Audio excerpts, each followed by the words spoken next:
మీ పేరు చెప్పండి. అమ్మ నా పేరు సాంబయ్య నాయక్ అమ్మ, నేను డ్రగ్ ఇన్స్పెక్టర్ని. మీరు ఎక్కడి నుంచి వస్తున్నారు? ముసరాంబాగ్ అమ్మ, తెలుసుకున్నారు.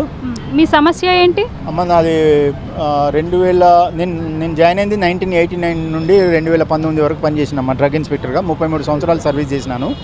2003లో నా మీద ఏసీబీ కేసు అయిందమ్మా, అసెట్స్ కేసు. అది అంటే ఆస్తులు ఉన్నాయని చెప్పేసి.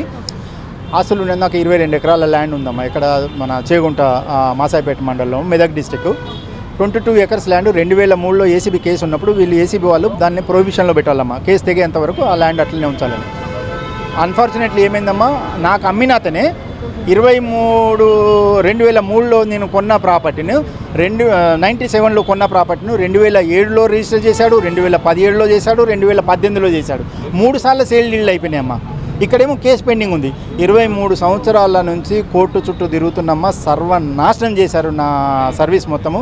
ఒక ప్రమోషన్ రాకుండా రిటైర్డ్ అయిపోయినాను. కనీసము నా ప్రాపర్టీ అయినా ప్రొటెక్ట్ చేయవలసిన బాధ్యత డీజీ ఏసీబీ మీద ఉందమ్మా. వాళ్ళు కేసు పెట్టిన ఉత్సాహము, కేసు ప్రాపర్టీ కూడా ప్రొటెక్ట్ చేయవలసిన బాధ్యత కూడా వాళ్ళ మీద ఉంది.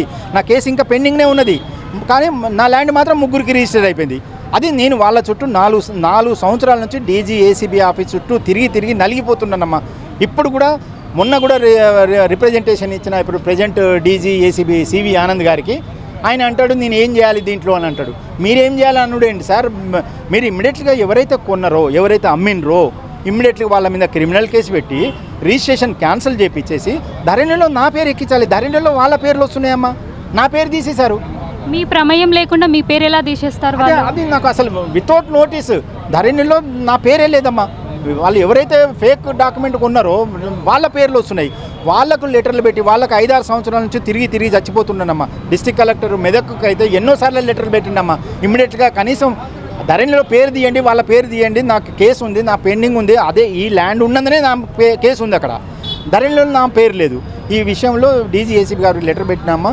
ఆయన నేనేం చేయాలని చెప్పేసి ఆయన ఆన్సర్ అట్లా ఇచ్చినాడు. ఈ ప్రజావాణిలో అప్లికేషన్ పెట్టినాను. వీళ్ళు ఏమంటారంటే మీకు మొబైల్లో ఒక మన మెసేజ్ వస్తుంది. ఆ మెసేజ్ ఒక ప్రింట్ కాపీ తీసుకొని 1 వారం తర్వాత మీరు ఒక లెటర్ పెట్టండి డీజీ ఏసీబీ గారికి, ఏం స్టెప్స్ తీసుకున్నారు దీని మీద అని చెప్పేసి అన్నారమ్మా.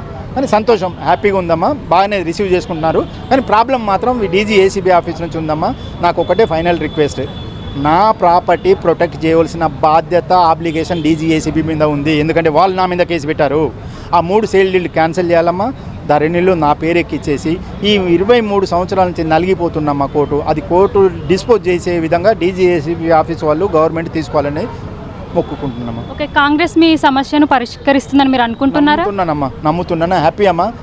ఒక సీఎం గారే కామన్ మ్యాన్కు హ్యాపీగా కలవడానికి ఛాన్స్ ఉందమ్మా. కానీ ఇంతకుముందు అట్లా లేదమ్మా. అసలు కామన్ మ్యాన్ కాదు కదా, ఎవరు కూడా ఈ సీమ కూడా పోవడానికి లేదమ్మా.